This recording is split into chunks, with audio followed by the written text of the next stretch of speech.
দর্শক, জাতীয় প্রেস ক্লাবে ক্রাইম রিপোর্টার্স ইউনিটির আয়োজনে এক আলোচনা সভায় এই মুহূর্তে কথা বলছেন বিএনপি নেতা আমির খসরু মাহমুদ চৌধুরী। আমরা সরাসরি চলে যাচ্ছি সেখানে।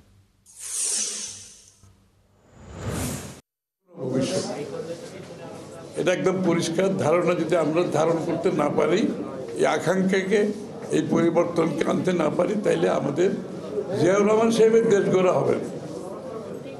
উনি যেটা করে গেছেন, ওনার পর আমাদের দেশনেত্রী বেগম খালেদা জিয়া চালিয়ে গেছেন, তারেক রহমান সাহেব তার স্পিরিটে আন্দোলনের মাধ্যমে আজকে দেশকে আমরা একটা মুক্ত অবস্থায় পেয়েছি। কিন্তু দেশ করতে গেলে জিয়া রহমান সাহেবের দেশ গড়তে গেলে জিয়া রহমান সাহেবের সে আদর্শ, উদ্দেশ্য, স্পিরিটকে ধারণ করতে হবে। উনি তো, জিয়া রহমান সাহেব তো শুধুমাত্র একজন প্রেসিডেন্ট ছিলেন। আমি ওনার সাথে অনেক সময় তুলনা করি যে জর্জ ওয়াশিংটনের, যিনি যুদ্ধ করে ব্রিটিশকে বিতাড়িত করে নিজে যুদ্ধ করেছে। জর্জ ওয়াশিংটন নেতৃত্ব দিয়েছে, যুদ্ধ করেছে এবং মুক্ত করেছেন আমেরিকাকে। তারপর আমেরিকাকে আজকে যে পথে আমেরিকা চলছে, তাদের আমেরিকান কনস্টিটিউশন থেকে শুরু করে আমেরিকার দর্শন কী হবে, ভাবনা কী হবে, চিন্তা হবে করেছে। জিয়া রহমান সাহেব শুধু উনি একজন জেনারেল ছিলেন, উনি একজন স্টেটসম্যান ছিলেন, উনি একজন রিফর্মার ছিলেন।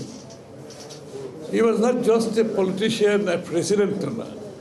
এই যে আমি যে কথাগুলো, যে জর্জ ওয়াশিংটনের রিফর্মের মাধ্যমে যে পথ দেখিয়েছে, যুদ্ধ করেছে, একদিকে জেনারেল, একদিকে রাজনীতি, একদিকে রিফর্মার, সবগুলো জিয়া রহমান সাহেবের মধ্যে ছিলেন।